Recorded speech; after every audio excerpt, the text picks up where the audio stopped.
ነው ስለዚህ የሚያስፈልገው ምንድነው አንደኛው አንድ ሶስት ነጥቦች ይኖራሉ አንደኛው ለራስ የሚጠቅመውን ብቻ አለመመልከት ለወገንም የሚጠቅመውን ነገር ማድረግ ለራስ ብቻ ለራሴ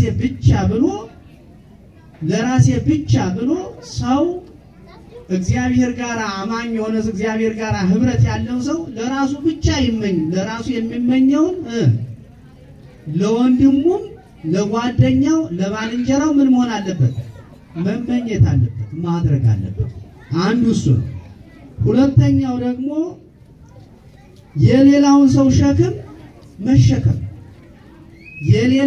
ሸክም መሸከም በህብረት የሚኖር ሰው በፍቅር የሚኖር ሰው ይህን ያደርጋል በህብረት የማይኖር በሰላም በፍቅር የማይኖር ሰው ግን የሰዎችን ሸክም መሸከም ያቅተዋል እንኳን የሰዎችን ሸክም ሊሸከም ቀርቶ ዞር ብሎ ማየት እንኳን ይከብደዋል ስለዚህ ሁለተኛው የሌላውን ሰው ሸክም መሸከም ማገዝ ማቅለል ሌላው ሶስተኛው በመስማማት በመወያየት ማመን በመስማማት መወያየት መመካከር በህብረት መኖርን ማወቅ መረዳት ስለዚህ ወደ መጀመሪያው ልመልሳችሁና አንደኛው ምንድነው ለራስ ብቻ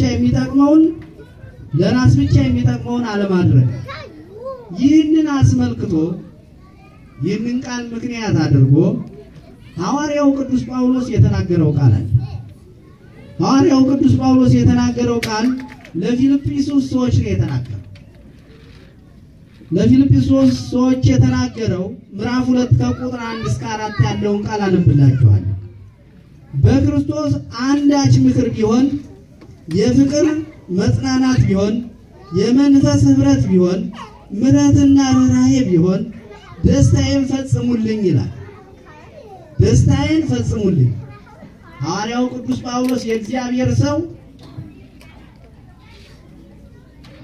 የእግዚአብሔር ደቀ መዝሙር የጌታ ደቀ መዝሙር ታላቁ ሐዋርያ ቅዱስ ጳውሎስ ደስታዬን ፈጽሙልኝ በክርስቶስ አንዳች ምክር ቢሆን የፍቅር መጽናት ቢሆን የመንፈስ ህብረት ቢሆን ምሕረትና ርኅራኄ ቢሆን ደስታዬን ፈጽሙልኝ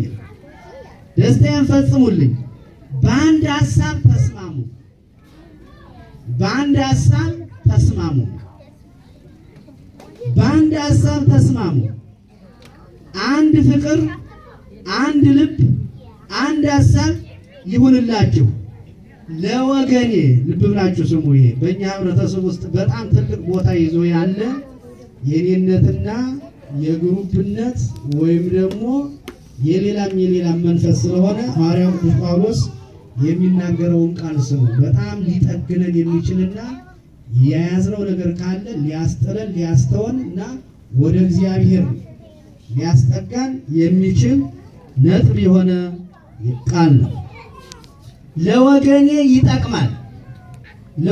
ይጠቅማል በማለት ወይም በከንቱ ውዳሴ ምክንያት አንድ ስንኳን አታድርጉ ለወገኔ ይጠቅማል ወይም ደግሞ በከንቱ ውዳሴ ሆናችሁ ምንም ነገር አታድርጉ ነው አይደል ስለዚህ ምን ሆናችሁ አድርጉት ነው የሚለው ለእግዚአብሔር ብላችሁ የምታደርጉት ነገር ሁሉ ለእግዚአብሔር ብላችሁ አድርጉ እነከሌ ይቀየሙኛል ብላችሁ ለነከሌ ብላችሁ አታድርጉ እነከሌ ይወዱኛል ብላችሁ ለነከሌ ብላችሁ አታድርጉ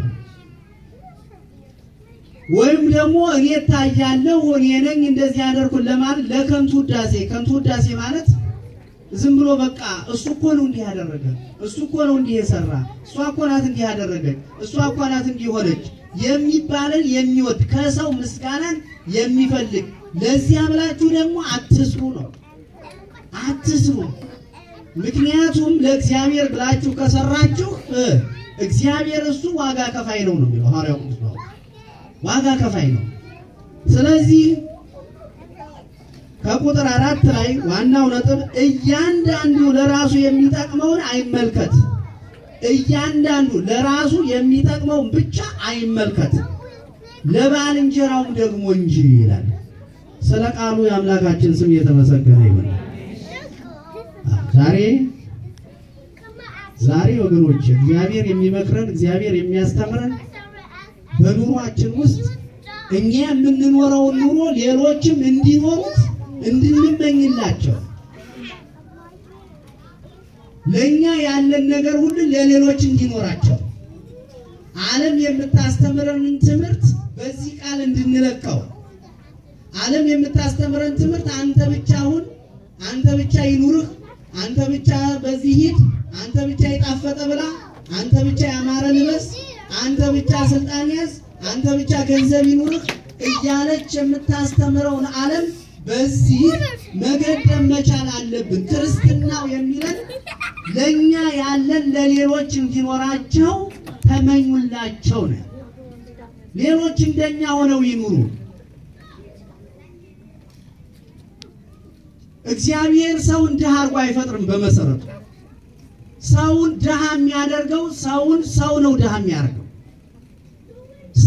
ሰው ነው ድሃ የሚያደርገው። የተሻለ አዋቂ የተባለው ሰው ለድሆች ወርዶ ዕውቀቱን ማካፈል ስላልቻለ ሀብታሙ ታች ያሉ ድሆችን ደግፎ ወደ ላይ ከፍ እንዲሉ በሀብት እንዲበለጽጉ መስራት ስላልቻለ በድሆች ላይ ገንዘብ ይሰራል እንጂ ድሆች እንደሱ አግኝተው እንዲኖሩ የማይፈልግ ዓለም ነው የምንኖረው ወገኖች። ስለዚህ ለራሳችሁ ብላችሁ ለራሳችሁ ብቻ አትኑሩ ለወገኖቻችሁ ኑሩ ነው የሚለን መጽሐፍ ቅዱስ ይሄንን ነው የሚለን። ስለዚህ የኛ ኑሮ የሌሎች ኑሮ ደግሞ የኛ ኑሮ ነው። እግዚአብሔር ያዘዘን እግዚአብሔር ያስተማረን ይሄንን ነው። ስለዚህ እግዚአብሔር የሌሎችን ሸክም እንዳ ሰው ለሰው አስቦ እንዲኖር ለባልንጀራው አስቦ እንዲኖር የሚፈልገው ታውቁታላችሁ። ዓለሙን ታውቁታላችሁ ምን አይነት ዓለም እንደሆነ። ስንቶቻችን ለጓደኞቻችን ለባልንጀሮቻችን ለምናውቃቸውም ለማናውቃቸውም ክርስትናውን መሰረት አድርገን ጥሩ እንዲኖሩልን የምንመኝ ሲጣሉን እንዲጠፉልን ነው አይደል የምንመኘው? አዎ ስጋ አንዳንድ ጊዜ በርግጥ ይበሳጫል ይቆጣል ይናደዳል ብዙ ነገር ያደርጋል። የስጋ ባህሪ ነው የስጋ ጠባይ ነው። የተጣላንንም ሰው በዚያን ሰዓት እንዲጠፋልንም ወይም ደግሞ የቁጭታችንን ያህል ልንመታው እንችላለን ልንሰድበው እንችላለን እናዋርደው እንችላለን። ግን ንስሐ ግቡ ነው ያለ ጌታ። ንስሐ መግባትን አስተምሮናል። ተቆጡ ነገር ግን በቁጣችሁ ላይ ምንድነው ፀሐይ ይግባል። ይዛችሁት ቁጣውን አትደሩ ነው ራሩ ነው ተሳሰቡ ነው። መተሳሰብ በጣም ያስፈልጋል ወገኖች። መተሳሰብ ካለ ህብረት ካለ የሰው ልጅ አሰበበት ቦታ ላይ ይደርሳል።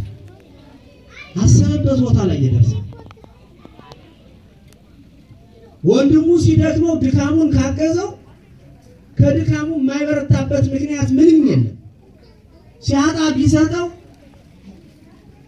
የማይደሰትበት ምክንያት የለም። አይዞ ቢለው የማይበረታበት ምክንያት የለም።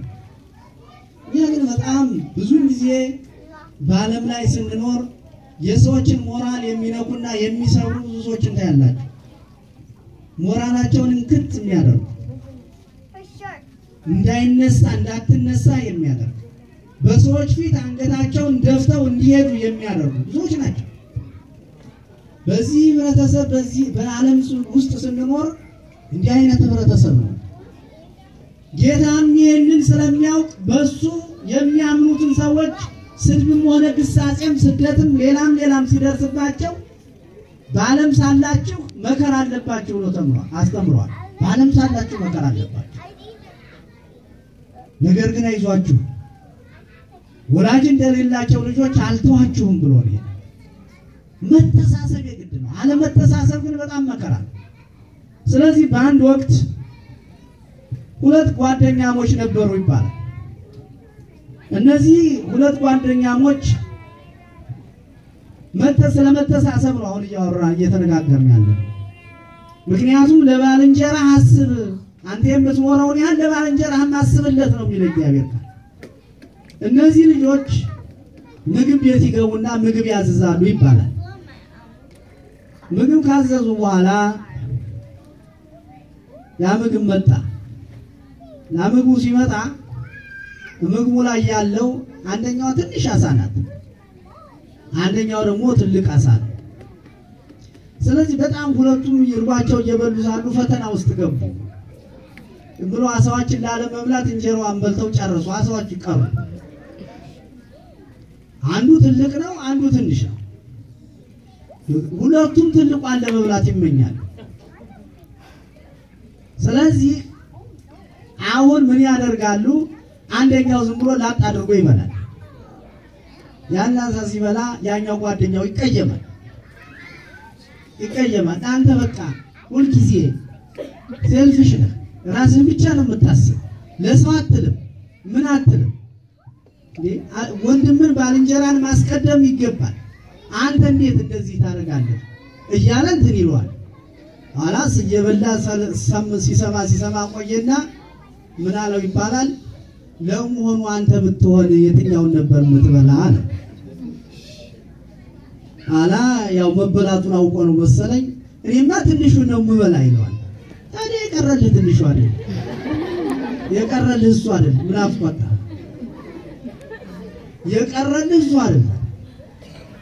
ስለዚህ ምንድነው አሁን ይሄ አለመተሳሰብ? ወንድም ወንድሙን ሊያከብረው ይገባል። ባልንጀራ ባልንጀራውን ሊያከብረው ይገባል።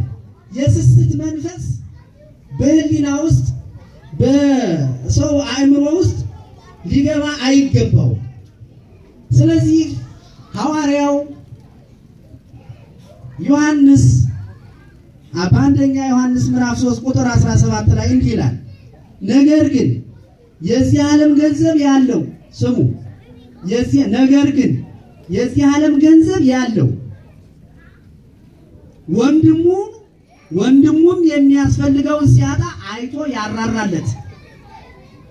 ወንድሙም የሚያስፈልገውን ሲያጣ አይቶ ያራራለት ማንም ቢሆን የእግዚአብሔር ፍቅር በእርሱ እንዴት ይኖራል? በእርሱ እንዴት ይኖራል ይላል። ይህ እግዚአብሔር ቃል ነው ወገኖች። የዚህ ዓለም ገንዘብ ያለው ወንድሙ የሚያስፈልገውን ሲያጣ አይቶ ያራራለት። ገንዘብ ያለው ለወንድሞቹ የማይራራ ዕውቀት ያለው ዝቅተኞችን ሆኖ ዕውቀት የላቸውም የተባሉት ሰዎች ካላስተማረ ካልመከረ ድሆች መካከል ተገኝቶ ለድሆች የሚገባውን ነገር ካላደረገ ገንዘብ የሚባለው ነገር ጥቅሙ ምንድነው? ማን ነው ከገንዘብ ጋር የተወለደ? ማን ነው ገንዘብ ይዞ ወደ መቃብር የሚሄድ ወደ እግዚአብሔር የሚሄድ? ማን ነው? ይሄንን ጥሩ አድርጎ ኢዮብ አስተምሮናል።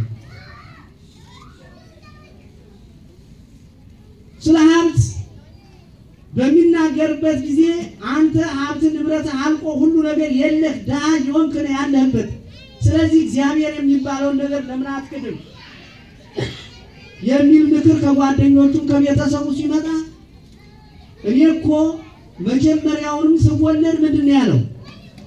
ራቁቴን ነው ያለው። ስመለስም ራቁቴን መለሳለሁ ነው ያለው። ክርስትናው የገባው ሰው ወገኖች ሀብቱ እግዚአብሔር ነው እንጂ የዚህ ዓለም ቁሳቁስ አይደለም። አይኖቻችንን ከዚህ ዓለም ቁሳቁስ ላይ ብናነሳ እግዚአብሔር አብዝቶ ይባርከናል። ባለን ነገር እንኳን እንዳንረካ የሚያደርገን ያለንን ነገር ለእግዚአብሔር ባርከው ብለን ለእግዚአብሔር ስለማንሰጥ ስለዚህ ባለን ነገር እግዚአብሔር በሚያስተምረንና በሚመክረን ቃሉን መሰረት በማድረግ ልናደርግ ይገባል ወገኖች። በእውነት የኢትዮጵያ ሕዝብ ለዚህ አውቆትም ይሁን ሳያውቀው ከጽድቅም ይሁን ከምን ለስጦታቸው የተፈታ ነው። ሕዝባችን ለስጦታቸው የተፈታ ነው። ለእግዚአብሔር ይሰጣል። ደግሞ ወገኑንም የሚረዳ ሕዝብ እንደ ኢትዮጵያን አለ ብያለሁ።